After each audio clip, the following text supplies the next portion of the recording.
conseil municipaux yu nekk ci commune bu Thiès Est nga xamante ni ñoom la ñu fal ci ñaar fukki fan ak ñett ci weeru janvier ji ñu génn tàggat nañu leen ci ñaari fan jëme ko ci li nga xamante ni mooy acte 3 de la décentralisation waaye itam lan mooy budget loolu leen nag doon taxawaay boo xam ni kii di maire bu bees bi di maître Ousmane Diagne moo ko amal ngir jàppale ñi nga xam ni ñooy conseillers yu bees yi ngir ñu xam fan la ñuy teg seen tànk ci wàllu doxinu mais di waral l'organisation de cet atelier de capacitation, nous avons pris le prétexte de l'installation du nouveau conseil municipal, parce que le maire Ouar l'a dit tantôt. Je crois que le conseil municipal, nous sommes conseillers, nous sommes 4 ou 5 maximum qui est sur 76 conseillers. Donc, ce qui fait que nous devons un monde nouveau. Je crois que le conseil municipal bi ku ci nekk ci domaine ba ngay liggéey ñëpp nangul na ni am nga fa xarañte bu mat sëkk parce que bëri na fi ay enseignants da ko wax enseignant rek xam ni ay personnes multidimensionnelles lañ enseignant lépp lu mën mais nekk conseiller dafa am leneen lu muy indi c'est-à-dire que mën nga am xam-xam nekk ci conseil municipal ba génn fa te doo nekk un bon conseiller parce que tout simplement xamuloo fi nga jëm fan la et comme nous le savons tous après l'acte 2 posé en 96 l'acte 3 de 2013 dafa ñëw indi transférer de nouvelles compétences et c'était tout simplement pour permettre aux élus locaux ñu mën a exercer le pouvoir plus efficacement pour satisfaire les besoins des populations mais li ñu noté mooy que par manque de capacité certains élus dinañu def seen mandat ba seen mandat jeex te li taxoon ñu fal leen duñ ko mën a def donc da ngay gis maa ngi tooñ keroog le maire Babacar ñuy waxtaan mu ni dafa am benn conseil bu koy laaj mu ni ko ba xam conseil municipal dañ leen fay parce que li nga gis ñoo xam ne dinañ leen élire ñu dem campagne ñu xeex ci xuloo ci te du ñu xam le statut du conseil municipal wala du ñu xam conseil municipal bi muy doxee donc au vu de tout ça moo tax ñun ñu ni pour être beaucoup plus efficace et pour pouvoir lever certains équivoques dès le début nañu def benn atelier pour ñi nga xam ne ay borom xam-xam lañ bu ñu ñëwee ñun ñi nga xam ne xamuñu ci mbir mi dara ñu déglu leen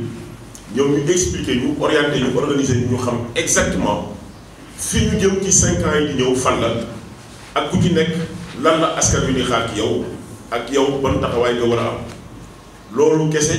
moom moo nekk. solo ndaje yi nga xamante ni. kii di borom xam-xam bi jëm ci wàllu décentralisation ak développement local di Abdou Khadre Lo nga xamante ni moo nekkoon tàggatkat bi xamle na ni taxawaay bi nga xam ni maire bu commune bu Thiès Est def na ko maanaam teel a amal formation doon na taxawaay bu am solo ci doxinu mairie yi rawatina mairie boo xam ni dafa am ñu bees ñoo xam ne ñoo fa ëpp. fànn yi nga xam ni moom nga jàng te yaa ngi ciy liggéey. kenn jàmm la ci waaye nag dafa fekk ne lu bett mën te lii bokkul woon ci li nga xam ni moom ngeen daan dundee moo tax bu fekkee yegsi na nag il faut que ñu waxtaan ci ba kenn ku ne xam boo dàqee goro mu tëb ñàkk fan nga koy teeroo yooyu nag mooy li nga xam ne moo ñu fi dajale tey ñu leen di nuyu di leen gërëm di leen sant di gërëm seen maire ci nii nga xam ni teel naa jóg ci lii ndax nag fi mu nekk nii day wax dëgg yàlla man sori naa trop ci commune yi Sénégal ak département yépp waaye ñu bari day li ci ëpp boog départ aguñu parce que xamaguñu fu ñu jëm parce que defaguñu formation kon bu ñu yàlla baaxee ñu am maire boo xam ni loolu teel naa dugg ci xelam mu teel koo laaj dañ ko ci war a sant ndax kenn ku ci nekk incha allah rabbi ñaari fan yi buñ ci génnee kenn ku ne di nga am beneen taxawaay ndax nag formation loolu lay jariñ formation day soppi toogin fii kon nag ñu war tàmbali bi waxtaan wi ci ni nga xam ni bu ñu fi génnee kenn ku ne na xam taxawaayam lan mooy sañ-sañam lan mooy yelleefam lan la war a mën a def lan la warul mënul def lan la maire war a def lan la maire warul def fan la ñu war a mën a jaar jële xaalis nan lañ ko war a téye commission nan lay demee yooyu yëpp ñu waxtaan ci ba kenn ku ne bu fi génnee xam moom responsabilité fan la tàmbali ak fan la yem bu ko defee fa mu yem responsabilité keneen jël fa am fu mu yem keneen jëla li daal mooy li nga xam ne moom lañ bëgg a waxtaan monsieur le maire ñu bëggoon nag pour commencer képp koo xam ne kii génn nga sa kër ne dañ maa woo bi def sàngam ngir nangam ci sa xol am na loo xam moom nga fas ne man de bu ma demee lii moom mooy gën a soxal loolu la ñuy tuddee ci tubaab attente lan la ñuy xaar ci formation bi. may laajte nag commission buñ ma jox bi mooy bëgg a xam nag ndaxte maa ngi doog a commencé ma bëgg nag xam naka laa koy defee naka laa koy doxalee ci commission islamique. man na madame Ndao ay man tontooloo man dama doon laajte sama waa koñ maanaam fay wax ba ma dëkk. waaw ñoom lu ñuy xaar ci man. ma bëggoon nag ñu xamal ñu 9 domaines yooyu lan la ak aussi domaine de compétence yooyu ñu xam seeni limite fan la yem loolu moo nekkoon sama question boo xam ne maa ngi xaar une bonne réponse. merci. nekkoon nag vice président affaire domaniale mu doon loo xam ne li lu crucial lëmbe na jamono ji lëmbe na réew mi ci loolu daal bëggoon naa it ñu gën a ubbi sama bopp ci loolu maa ngi sant ñëpp di gërëm. man damay être un peu égoïste comme Père Gora en tant que président de la commission décentralisée intercommunale dama bëggoon xam sama domaine d'intervention dans la municipalité. man maa ngi tudd Serigne Fallou Ndong je suis le chef de cabinet du maire donc sama question dafay tourner un peu dafay laal tuuti la question de madame Awa Ndiaye c'est le rôle du chef de cabinet surtout par rapport et ses attentes et les limites aussi. Surtout. En tant que présidente commission féminine ñu ngi demander suivi daal mooy suñu problème.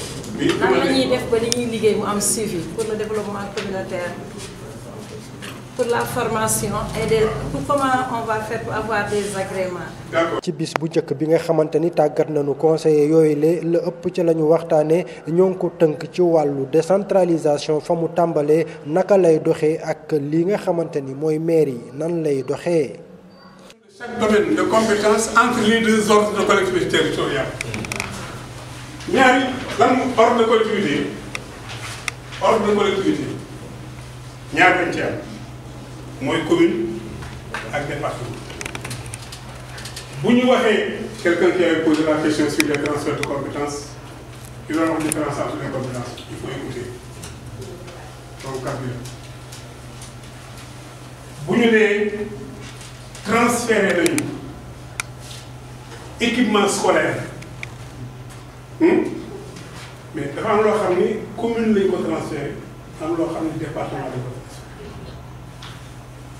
département compétence yi mu am ci enseignement moyen mooy enseignement technique et professionnel département enseignement technique et professionnel commune élémentaire préscolaire ak maternelle